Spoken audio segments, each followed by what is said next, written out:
This is Big Tasty Sports. We are approaching the home stretch of the NFL season, which is a little bit sad, but that's the way life goes. Yanni's back with me to look ahead at the Week 12 games as we get a lot of action for Turkey Day. Yanni, you looking forward to this week where the games are a bit spread out?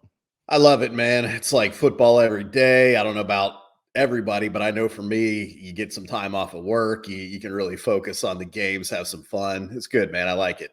I love that too. Anytime you can get a couple days off of work and chill, have some good food, see some family, watch some football. Seems pretty good. For sure. All right. Well, we are going to talk about all of the Thanksgiving games. Maybe see if we can, have a little teaser or something for Thanksgiving. That's always fun to do.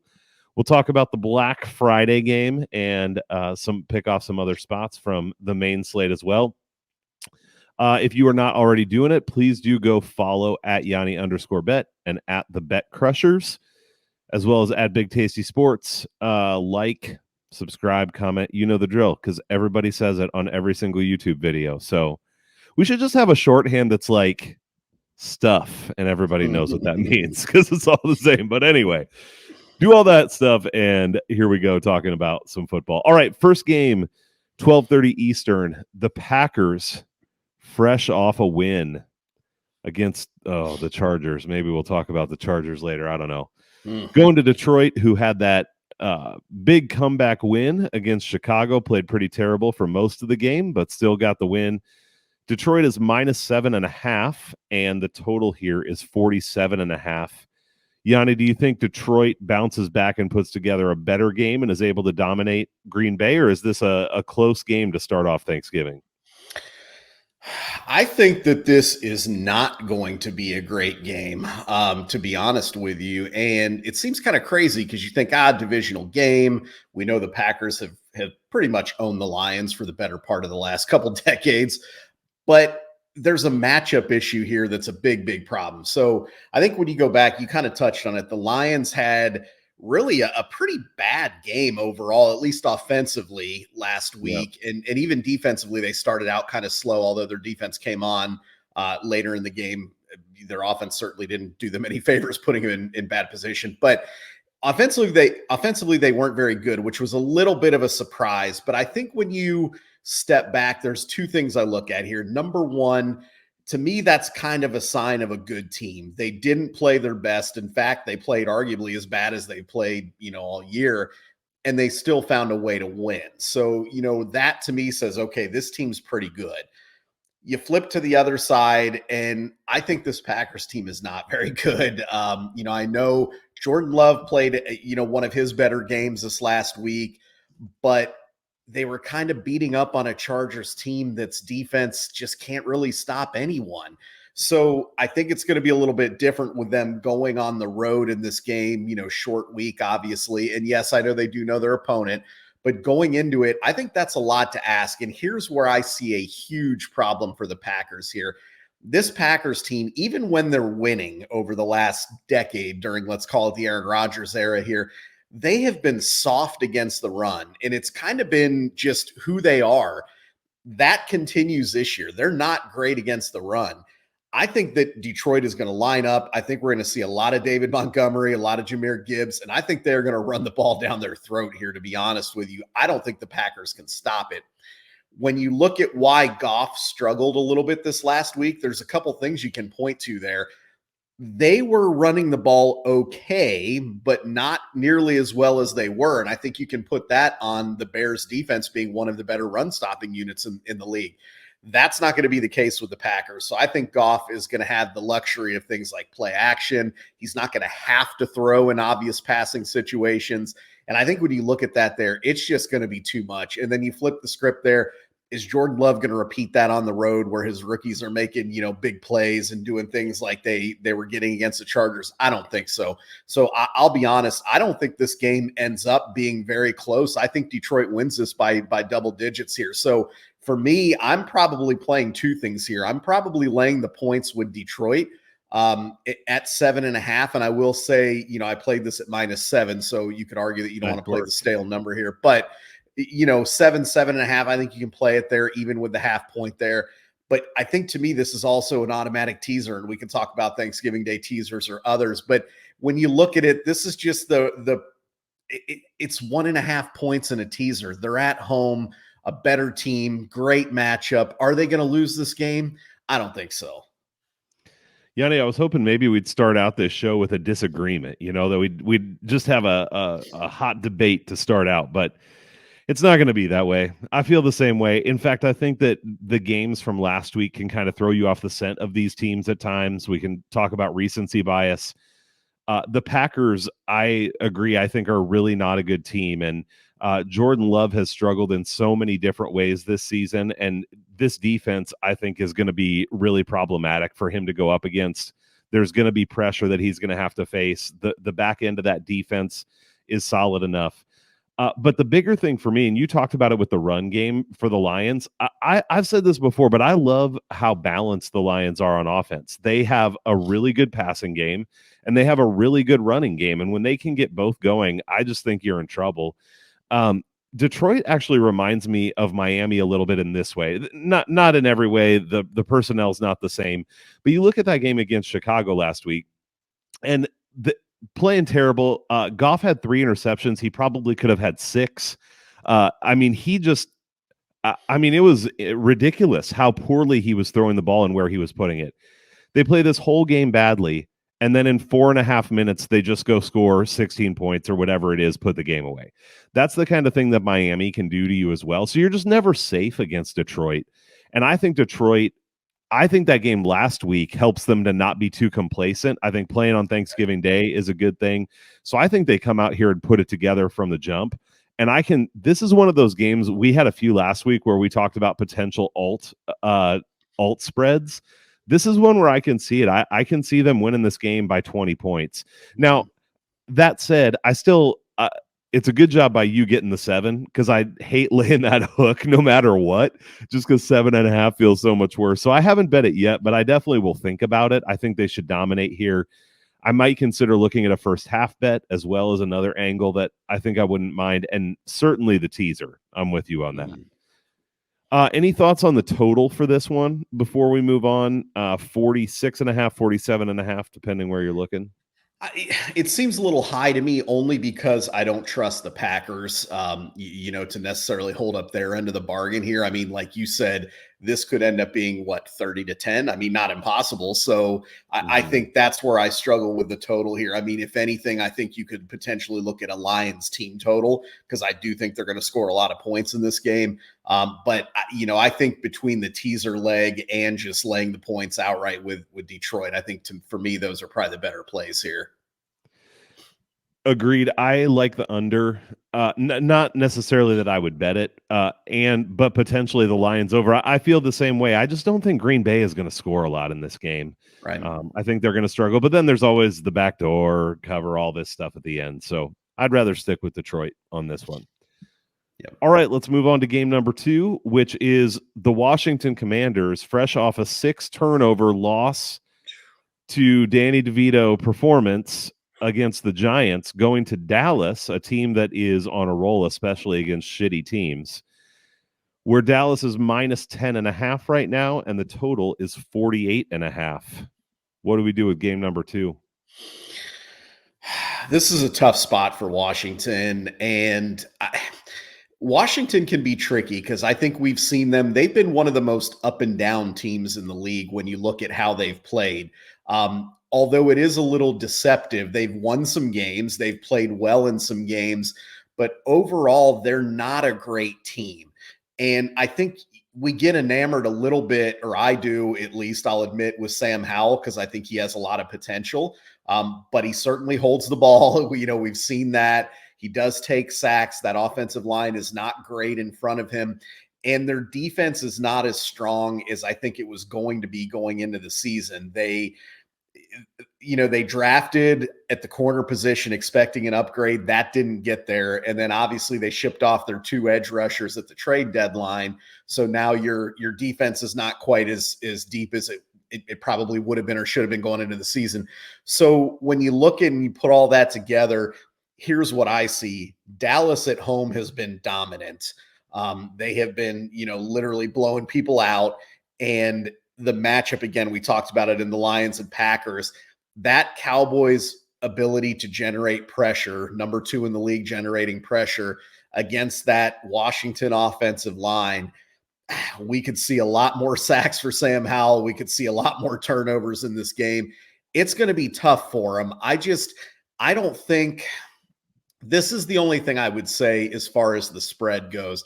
I think Dallas blows them out in this game. I really do. So again, I think you could lay 11, 10 and a half, whatever number you got there. And I mean, I think you could look at that. The back door scares me in this one here, because to me, because of the way Howell kind of slings it around and whatever, I could see Dallas being up by 20 points going into the fourth quarter here. And, Howell comes in and chucks a couple TDs late, whatever.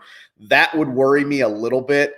So I think that when I'm looking at this game, I'm probably doing a couple things. I'm looking at that Dallas team total, and potentially rolling with that, because I think they're going to score on this defense. I think they're going to be set up with good field position. Really, as long as they score touchdowns and don't kick field goals, I don't see how they don't get into the mid-30s in this game, to be honest with you.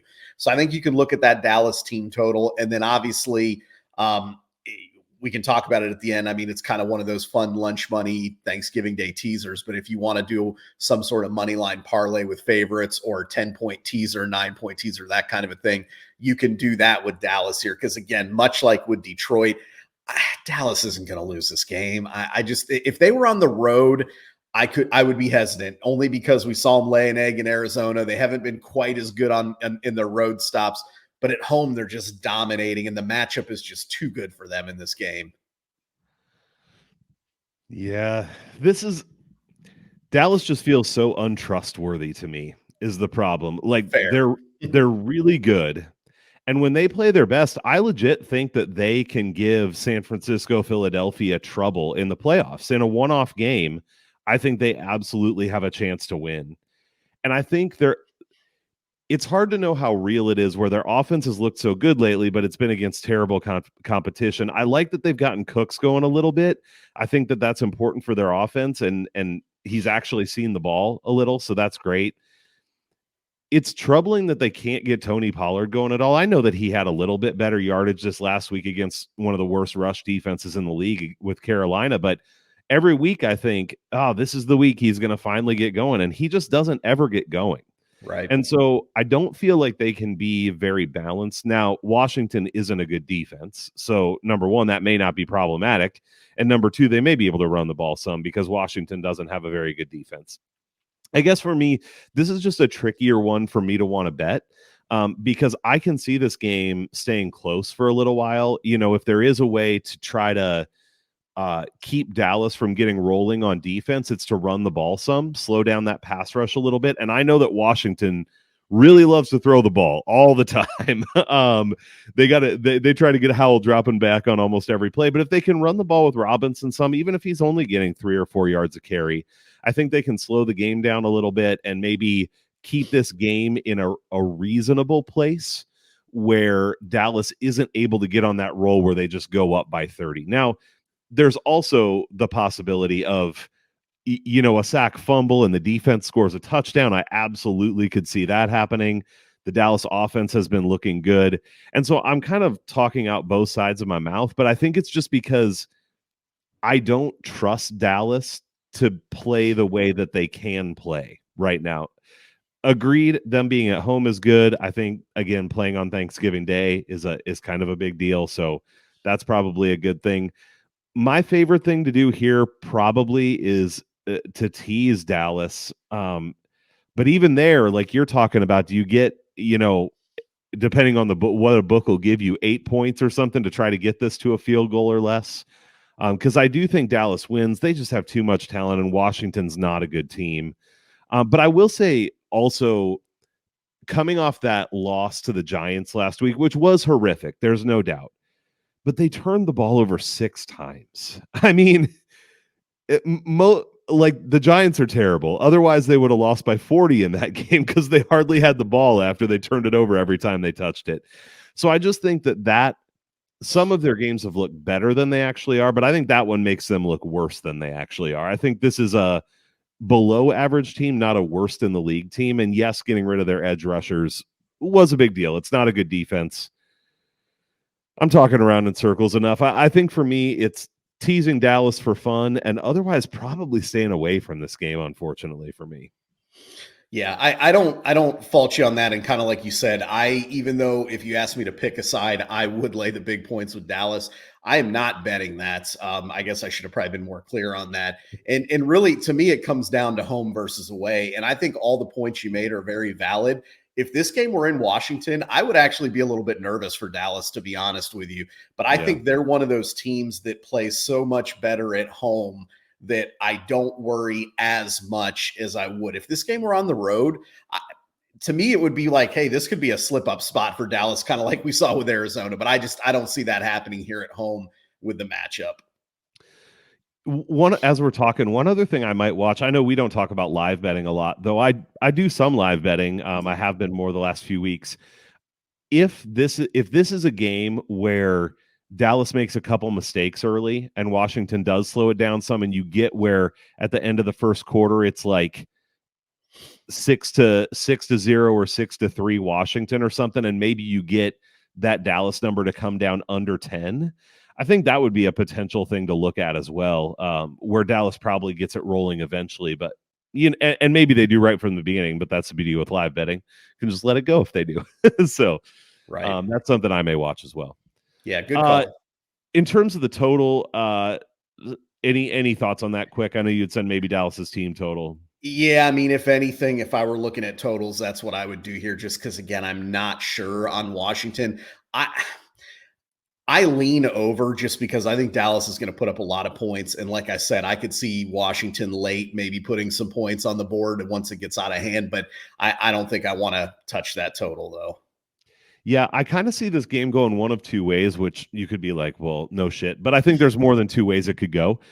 And I think one of them is conducive to the over, which is Dallas gets out fast and then Washington has to chase. Right. And in that situation, I do think it ends up being high scoring because either Washington is scoring or Dallas even gets some turnovers and different things, some big sacks, and they're able to put up more points. The other way I can see it going again is if Washington is able to run the ball some, I could see them slowing it down a bit. And then the game could bog down some, and I'd be a little more concerned about the over. So I'm with you. I think I'd probably lean that way, but like you, not enough for me to bet that total. Yeah, definitely either not. way. So yeah, yep. All right, well, let's go to the nightcap. 8:20 Eastern. San Francisco goes to Seattle. I read today that Pete Carroll is hopeful that Geno Smith is going to play after the arm contusion or whatever it was that he got, but it sounds like that is not certain yet. San Francisco is a 6.5 to 7 point favorite, depending mostly 6.5 right now. It looks like, though you can find a Seattle +7 -118 at FanDuel right now. The total on this game is lower, 42.5. Also, Kenneth Walker went out in that game last week, so I don't think we know for sure. It sounds maybe more doubtful that he'll play, though. Again, on a short week, it's hard. So Seattle, maybe, I don't know if they're reeling. I mean, if they hit a long field goal, they win that game against the Rams, but it wasn't a great look, at least, in that game. So now they're playing the big boy of the division and the 49ers, who have come out of the bye and gotten it rolling again. Can Seattle make this a really competitive game, kind of keep it in that touchdown range, do you think? I think they can.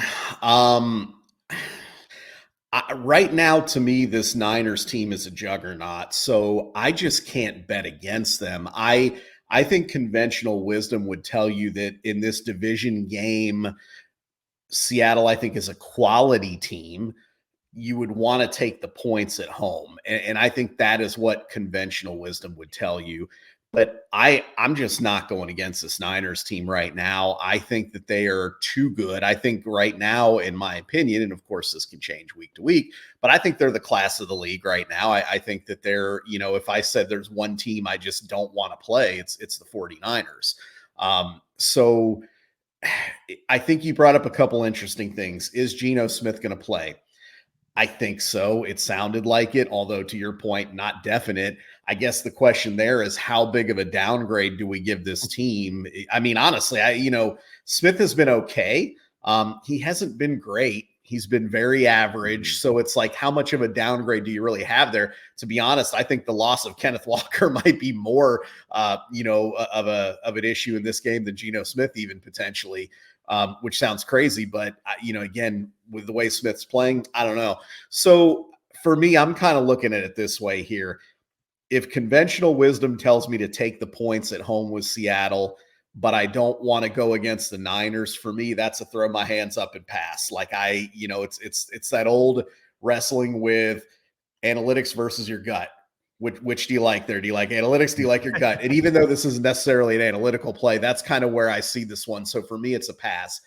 I am looking at this week, and normally when you have these like Thanksgiving Day games or these games with 2 or 4 games, normally at least one favorite goes down. I mean, it's, you can almost count on it, right?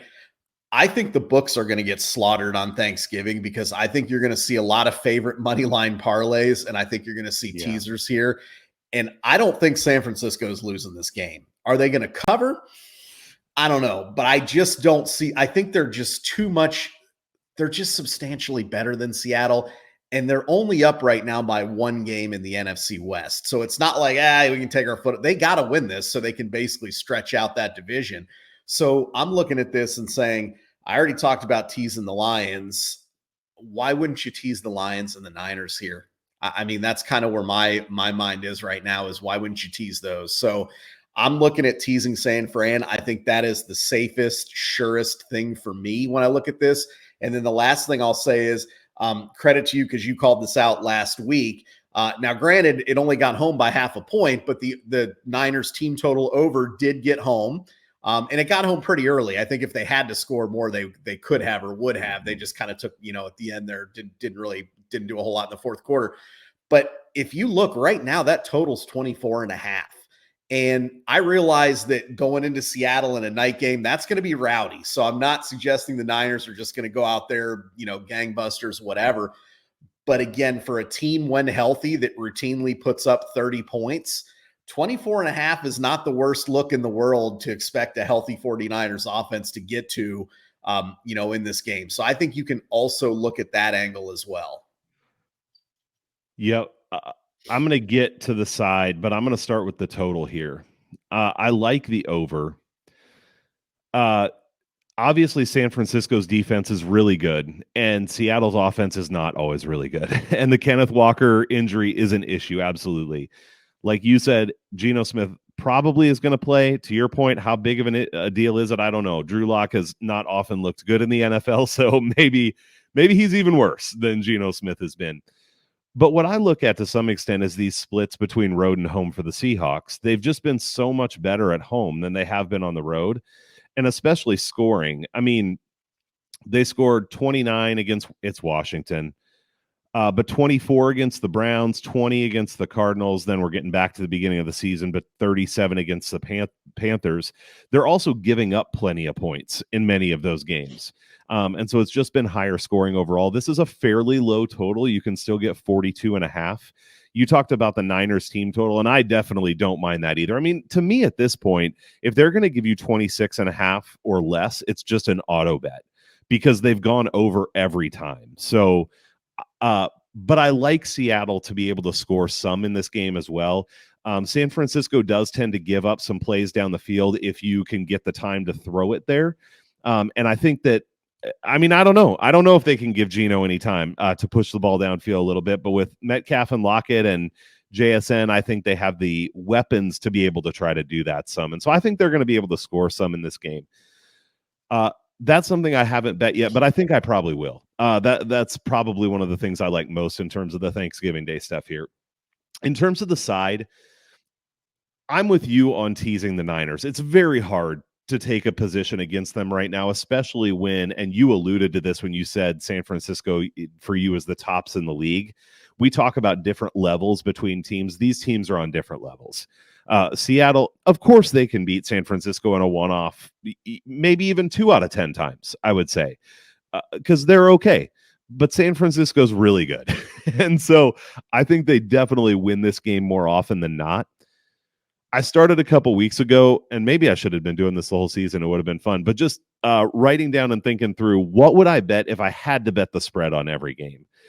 And if you put that to me, I think I would take the points with the Seahawks here. I know how you said it's kind of square. It's like what you do, you take the points with the Seahawks at home, but they've just been better at home.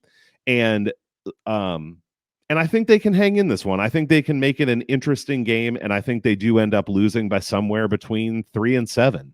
So especially if I can get the 7, but that is something I probably won't bet. I'll probably be sticking to the game total and the Niners team total in this one.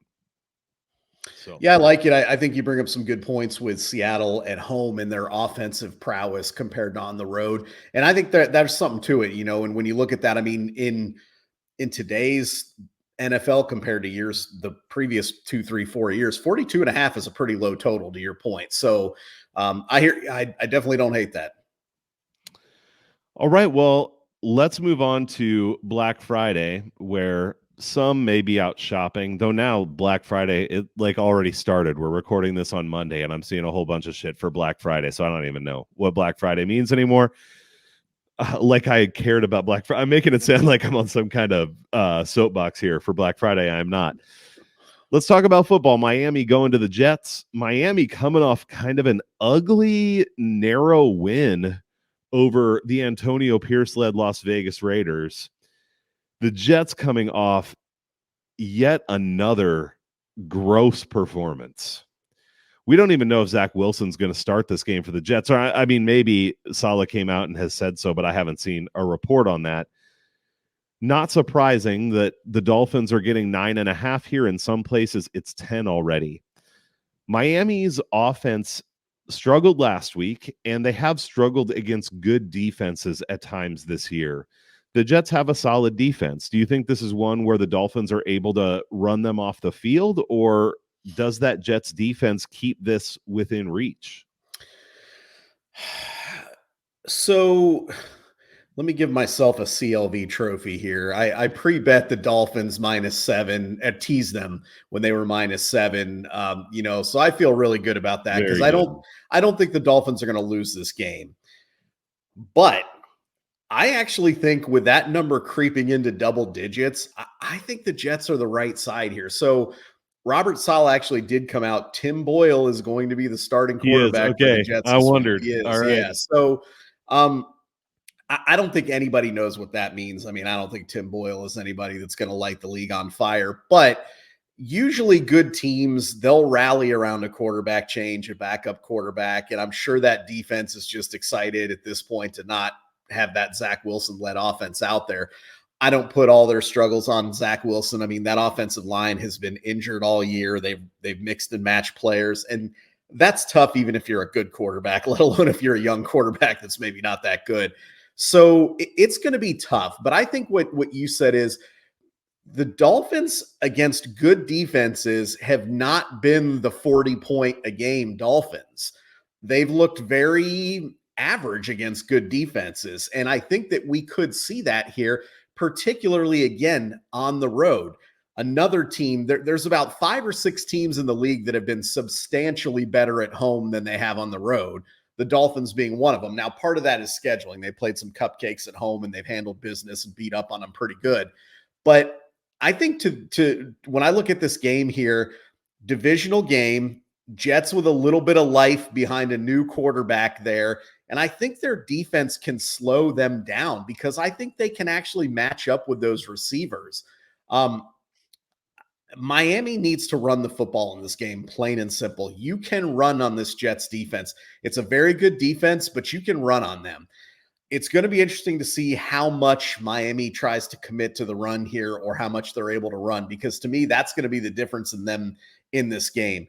But when I look at it, though, here, if I'm playing the side, I'm taking the Jets here if I'm getting 10 points here, because I just have a feeling kind of like that Raiders game this week that this could end up being, 20-13, just like we saw this last week, where it could be a very similar type game. I don't know if I'm going to bet it because I don't know if I can stomach betting on Tim Boyle and the New York Jets at this point. But I really do think they keep this thing within striking distance here. And I don't think this is a game that Miami puts up 40 points. I'm the same. Miami will probably come out and have a trend-breaking performance against a good defense at some point, but I'm starting to feel like this offense is a little suspect unless they meet almost no resistance. If they can't get the run going, obviously Tyreek Hill, Waddle, they're great. But you know that they're there, right? And I mean, that doesn't mean you can fully stop them, but it's not like they're replete with just weapon on weapon on weapon. Raheem Mostert is their running back. He's okay. If HN can come back and be healthy, that could be great, but he got a knee injury again this last week. So it didn't sound like it was too serious. But again, dinged up. So I'm definitely not betting this game just because I don't believe in the Jets offense at all. And I mean, who does? not a hot take there. But when you give the ball back over and over and over, it's like, okay, how many chances do the Dolphins need to eventually be able to score? But it's probably, I'm sure it's a square play, but I don't mind the under here. I just still don't think the Jets are going to be able to score much. And I think Miami, at least so far, has shown us that away from home against a good defense, they're not going to go off. They probably score in that 17 to 24 range somewhere. And then the Jets probably score in the 0 to 10 range, I would imagine. So the total's low. It's 40.5. So I certainly haven't bet it. I will say also, I don't hate even teasing the Dolphins if you can get them at 9.5, still down to 2.5. I think the likelihood they win this game by a field goal or better is pretty high. For sure. I think that number of 7 that you initially got it at is probably more in the range of what I think this game looks like, is that 7-ish point win for the Dolphins. So if anything, I would maybe tease the Dolphins down to 2.5. Great job to you getting it at 7. That's a good tease. Thank you. Let's see if Miami can keep the Jets offense from scoring. Yeah, I mean, Zach Wilson on the bench, maybe that's what they need. To your point, teams do often tend to rally, at least for a game, behind a new quarterback. That's a good insight. So another reason to maybe not want to bet that big of a number on the Dolphins. Before we move on, so you've got the Thanksgiving Day games. We'll include this game on Friday if you want it. Whether it's a 2-team 6-point, maybe it's a 3-team 7-point, maybe it's a 10-point, whatever. What would your favorite teaser be if people want some action on these Thursday and Friday games? I mean, I feel like the most responsible teaser is going to be a 2-team 6-point teaser with the Lions and the 49ers. I mean, that's probably the responsible way if you're going to play these. But I'll be honest, you can get a 3-team money line parlay for plus 105 with the Lions, with the Cowboys, and with the Niners. I said it earlier. Traditionally, one of these teams trips up. One of these big favorites trips up. But this year, it's hard to see that. Yes, it could happen. It's football. It's any given Sunday or Thursday in this case. But I think, that money line parlay at plus money, when you've got teams that I think you mentioned, they're just on different levels. It's hard to see those teams losing. So for me, that Thanksgiving Day money line parlay at plus money, I love the 2-team 6-point teaser. And I mean, if you really want to get crazy and you want to throw the Dolphins in, you could do like a 4-team 9-point teaser, get everybody under the field goal there. And you could make some money that way, but at that point you're getting a little reckless. So I don't know if I would necessarily recommend that, but sometimes, you're with the family, you got to have a little sweat going for these games. So you got to throw a little bit of money out there and do something. Right. It's $10 is burning a hole in your pocket, right? That's what I'm saying. Like you're there, everybody's got the one uncle that's drunk and doing whatever. And it's like, you got to have something going on. So put a little bit of money on some kind of big money line parlay and see what you can do. After talking through this, I think the only thing that I'm going to deviate slightly from what you said. And I do think the Lions are my favorite leg of the teaser this week. I like the Niners, but I actually kind of like the Jets, especially if you're going to get them over 17 going that other way. I just don't see it being that big of a blowout. So I'm not pumped about that teaser. I will not be laying any significant money on it, but maybe I will find $5 or $10 to throw on it just for fun. Throw a little lunch money on there. So, there you go. All right, let's move on and look at some of these Sunday games. Try to pick off a few here. We'll talk about a few that maybe are of interest, and then come back and hit any that you or I like just from the betting angle. The first one I want to talk about is actually kind of a shitty game, but it's sort of an important game, and that is the Saints going to the Falcons. This is basically a pick 'em. You can get minus 102 on the Saints at FanDuel and minus 108 on the Falcons at DraftKings. So we're very close to a pick 'em. The total here is 42 or 42 and a half. Man, both these teams have been incredibly underwhelming. Bad coaching, bad play, pretty pathetic offense all around. But somebody's got to win the NFC South, man. I mean, they give it to someone at the end of the year, and these are two of the teams in the running. So this is a big game for these two. Do you find any significant edge on either side here? Not really. I mean, this is kind of the NFC South. This is kind of what we expected going into the season. Like, hey, somebody's got to win it. And we figured it would probably be one of these two teams. Obviously, Tampa's hanging around there. But when you look at this, you kind of say they're probably going to split home and away, right? You figure the home team's probably going to win because realistically, these teams are pretty even overall when you look. And I think you kind of mentioned it. They're both potentially two of the worst coach teams in the league. Gosh, I've seen some metrics with both of their offensive coordinators, and it's ugly. It's just not good. Really bad. I give a slight edge to the Saints here, but I'm not betting them just because, like I said, I think that the home team for me has the advantage here. I still think the Saints are slightly better than the Falcons overall. But when I say slightly, I mean really slightly, like not by a lot by any means. So I can't justify with this Saints team on the road, even in a pick 'em. And I think they might come away with a win. But again, I just feel like when you look at this from a distance, it's like, okay, the home team's probably going to win when these two teams play. But that's not enough for me to bet Atlanta either. I don't trust whatever they're doing at the quarterback position. I don't. The Saints are a little banged up. They've had some injuries the last couple weeks. So, I mean, it's just, to me, this is just kind of one of those games that, like you said, someone's going to win this. Someone's going to probably win this division. But what is it? What is it? So I really have no strong feelings here at all. I think if you said you have to pick it, I would pick New Orleans, but I sure as heck am not going to. Pretty much the same. I freaking hate both of these teams now. They suck to watch. They suck at football. I just keep thinking New Orleans should be good because you look at some of the talent they have on that team and you're like, oh, okay, so this is going to be a pretty good team. And they're just not week after week after week. So I'm with you that there's not much to do with it from that perspective. Depending upon what you look at, I didn't mean to jump in there, but if you look, their offensive coordinator, Carmichael, is basically rated the worst offensive coordinator in the entire league. And it's not even close between him and I forget who is next, but it wasn't even close. What's that?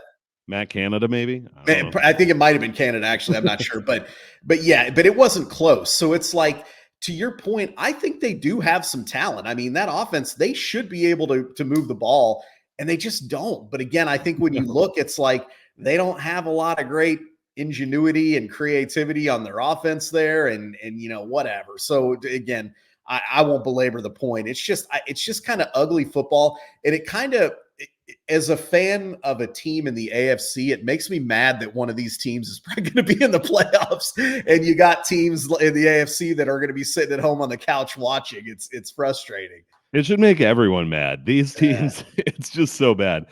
I will say two things betting wise real quick here. I'm considering taking the under. Another one that is pretty square because these teams don't score a lot, but they also don't score a lot. And so I expected this total actually to be like 38.5, and it's still at 40.5 right now, especially the way the over-under has been this year. It's been so low. So getting over 40, I'm considering that under. The other thing here is this screams somebody wins by a field goal. Yeah. So if you're watching this game and either team scores a touchdown and you get plus 3.5 on the other side, I'd think about it live. Because this just screams like somebody with 2 seconds left kicks a 38-yard field goal to win the game. It's a great call. I mean, I don't think there's any way either of these teams win by more than 7 points. I mean, I think it's a field goal game for sure. So I think you're right. I mean, 20-17 seems almost guaranteed in this game. It feels like it. Yep. Yeah. All right, let's go on to an actual game that should be more interesting and also meaningful.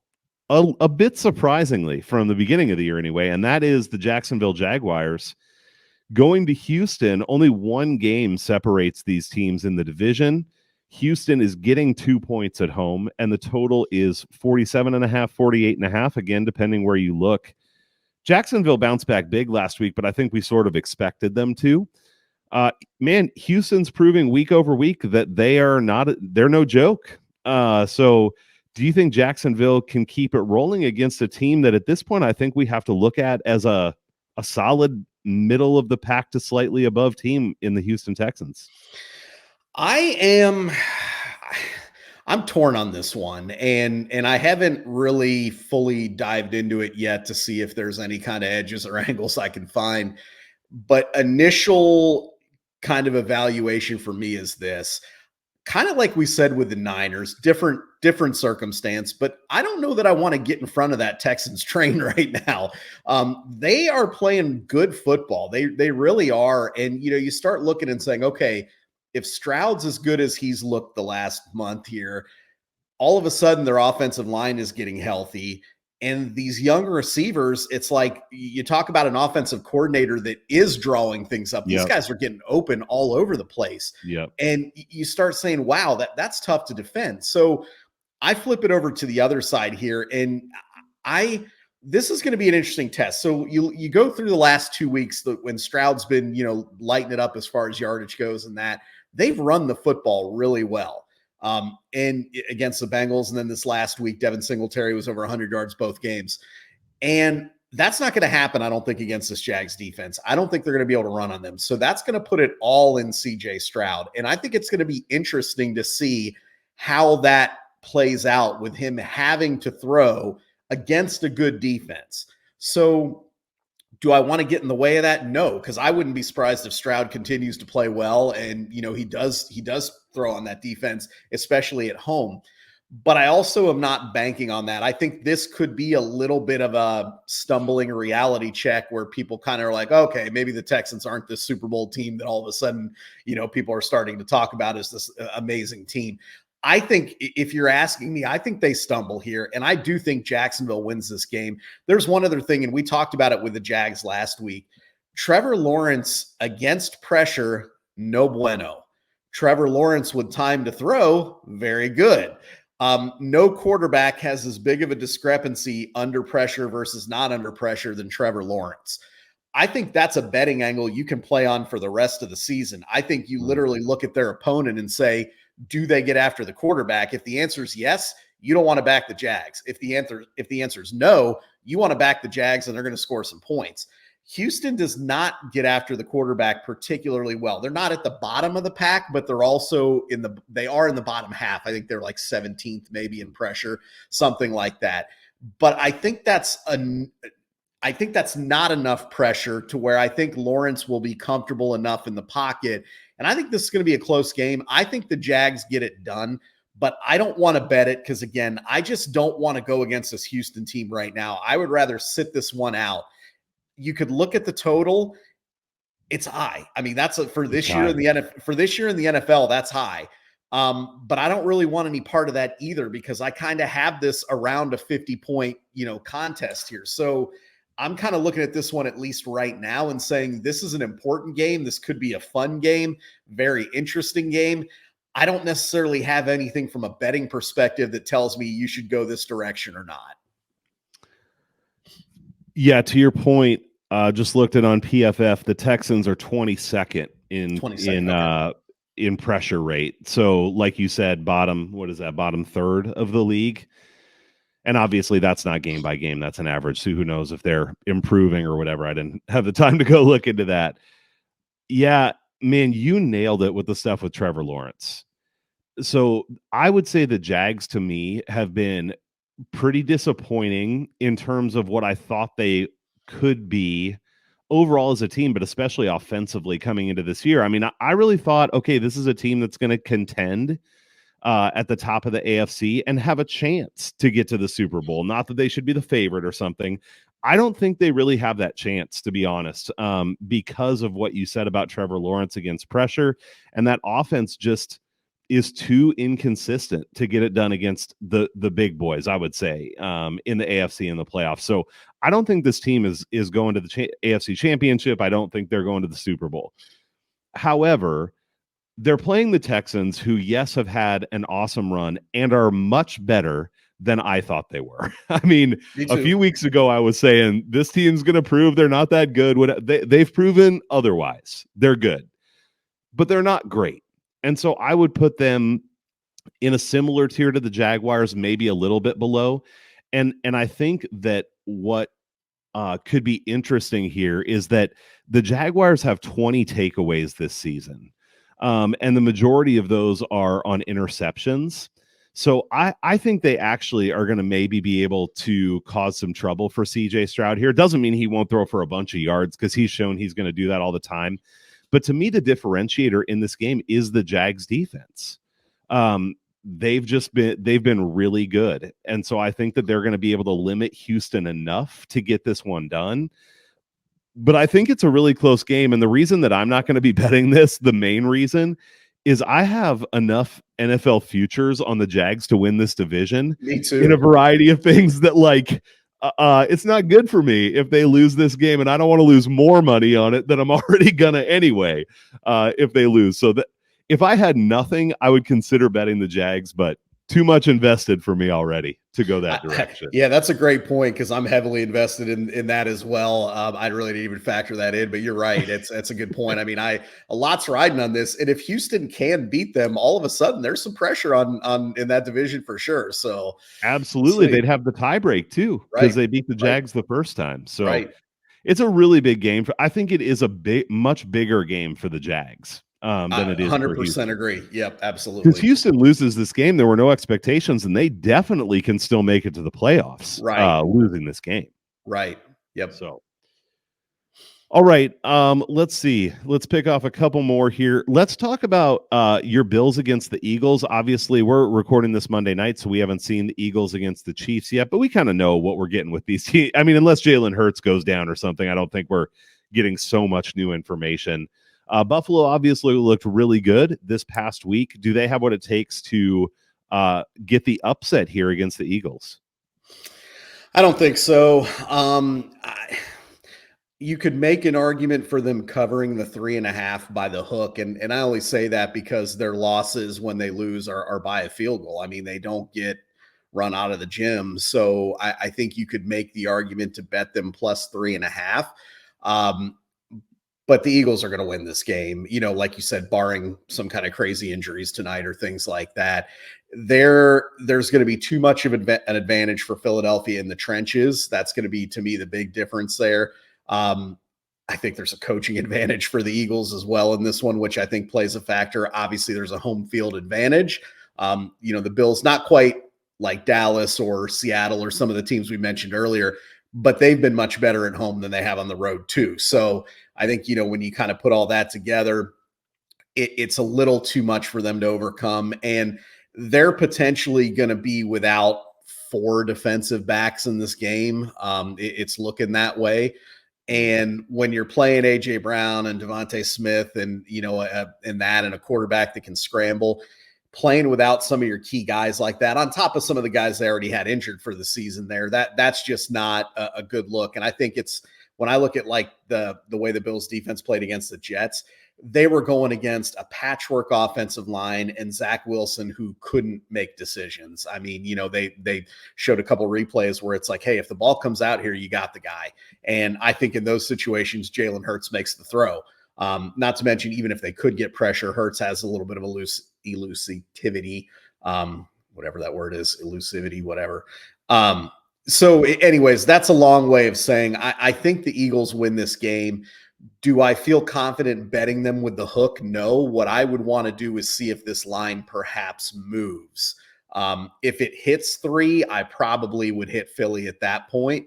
Otherwise, it's probably a pass for me. I don't necessarily have a strong feeling on the total either. And I'm actually waiting because at least I looked on Bovada earlier and they don't have the individual team totals up yet. But again, I think Philly's going to score in this game. I think the Bills are going to have a hard time getting after Jalen Hurts, and I think they're going to put some points up. I don't mind the over in this game. I think that, man, this is such a tough one for me because I hate to say it, but I think the Bills are in a tough spot for this season with the state of their defense.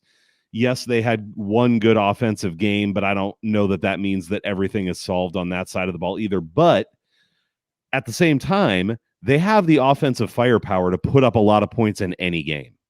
So I don't think you can ever say like, oh, the Eagles defense is good, so the Bills are only going to score 17 points. The Bills are capable of putting up 27, 30 points on pretty much anyone on the right night. And so that's the thing that makes it hard for me to bet this. I think along with what you're saying, I would look to the over potentially because I do think the Bills defense is the unit that's in the biggest trouble in this game. So I would look there, and then potentially I'd look at the Eagles. I do kind of want to see what happens on Monday night, though. It's a little narrative-ish, but if they beat Kansas City, I could see it being a little bit of a letdown spot for Philly then to get this big win and then come back home. If they lose to Kansas City, I think they get kind of back on the treadmill and win this game. Not by a massive amount, but a touchdown wouldn't be surprising to me. Yeah, I think you've nailed that too. I think that depending upon what happens on this Monday night game could factor into that as well a little bit. Yeah.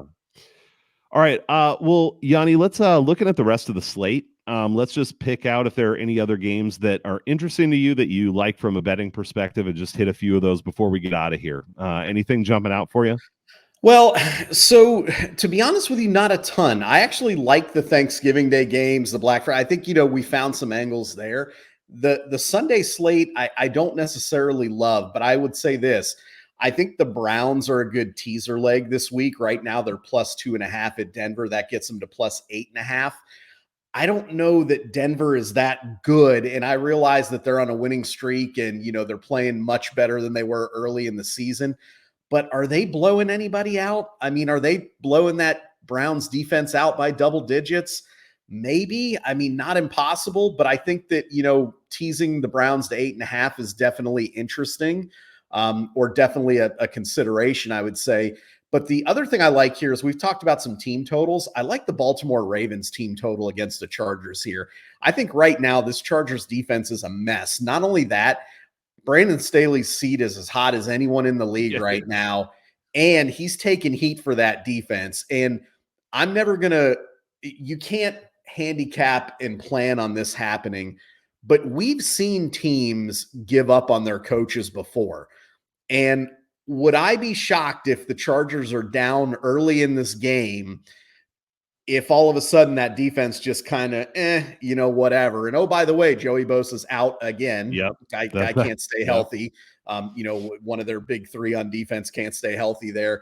So I think when you look at this here, I want to say it was 23.5, if I'm not mistaken, for Baltimore's team total, maybe 24.5. But either way, I think, they can get to 27 points in this game. The Chargers give up points to everybody here. So I don't necessarily like laying the points with Baltimore because I could see them winning this game by a field goal. But I just think that even if one of two things to your point is going to happen, the Chargers are either going to lay down, but beyond that, even if they don't lay down, I think it's a higher scoring game. And I trust Baltimore to get over their total here. So I like the Ravens team total this week. I think at 23.5 or 24.5, whatever you get there, I think is playable. So you could shop around DraftKings and maybe it's moved, 26.5 is minus 105. Let me look here right because now. I looked earlier on Bovada. I'm looking now. I mean, 24.5 is minus 130, but what was okay? yours? Well, right now they have Bovada has it moved to 25.5. Okay. So, you need 26 points. But again, I think they get to 27 in this game. I mean, everybody's putting 30 up on this Chargers defense here. And, I think, again, they're not very good to begin with. You look at Bosa, you look at the dynamic with the coach there. It's just a spot where, and don't get me wrong, we've seen the Ravens tinker around and put the ball on the ground and, whatever. So, I mean, that's always a concern, I think, with this Baltimore team. But I feel like they're going to be able to move the ball pretty easily in this game. So as long as they don't just get too sloppy, they're going to get in the high 20s here, I think. Yeah. This is another one of those where the Chargers are going to fool me every game. I mean, I bet them against the Packers last week. And you look at that talent, it's almost like New Orleans. Oh, they should be good. I think Baltimore's actually good. Right. And I think with Bosa out now too, I mean, I like that team total over, and I like even the points with the Ravens. I just think that this could be an absolute blowout. Could they keep a close fight? Of course, they always could. But I do like the Ravens in that one, and potentially as like a money line parlay piece too. The scariest thing is just that Baltimore does mess around sometimes, it seems. A couple other things. Another game you mentioned, I like Cleveland at the plus 2.5. I think Denver's a little bit of fool's gold. You watch that game against the Vikings. There were a couple things that just needed, and that's a lot of NFL games, but let's not get too hyped on Denver beating like okay teams and probably recovering to what they should be, which is a mediocre team. Cleveland is still a dominant defense, and yeah, that's enough said on that one. I like Cleveland getting points against a team like Denver, even in Denver. And then the other thing I'll say, just talking about Minnesota and Chicago on Monday night, I kind of like the under in that game. Man, God bless Josh Dobbs. Exciting story, all that kind of, and I'm not saying this because he made some awesome plays in that game even. So it's not like he was so bad or something. But it's all short passing game. It's much less consistent. And some of that could be that he hasn't been there as long. He doesn't take care of the ball incredibly well, which Kirk Cousins didn't always take care of the ball incredibly well either. He does make some good plays with his legs. Again, I'm not too down on him. Like he's filled in admirably. But I think that Chicago defense has gotten healthier, is playing with Sweat now. I think they're playing a little better. I think Minnesota's going to struggle to score a little bit there. They may hold Justin Jefferson out another game, get through the bye without him playing because they have a bye after next week. But on the other side, man, that Minnesota defense is fun to watch right now. Mm-hmm. Even if they give up some plays, man, they're getting some stuff done.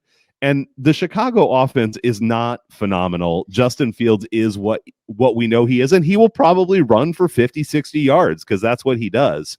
But I think Chicago's going to end up struggling to score against Minnesota too. So I see this being a little bit of a grind offensively, and I think it's 44.5 right now. So that's the other one, is I like the under in that Monday night. I like that.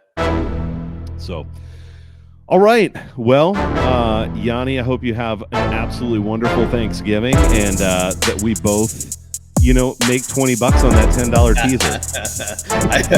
I put a little more than just lunch money on these. All right. We'll see. I'll really be sweating about. But no, I hope you have a great Thanksgiving. I hope everybody listening has a great Thanksgiving, and best of luck with whatever you are betting this weekend. Agreed. Happy Thanksgiving, everybody.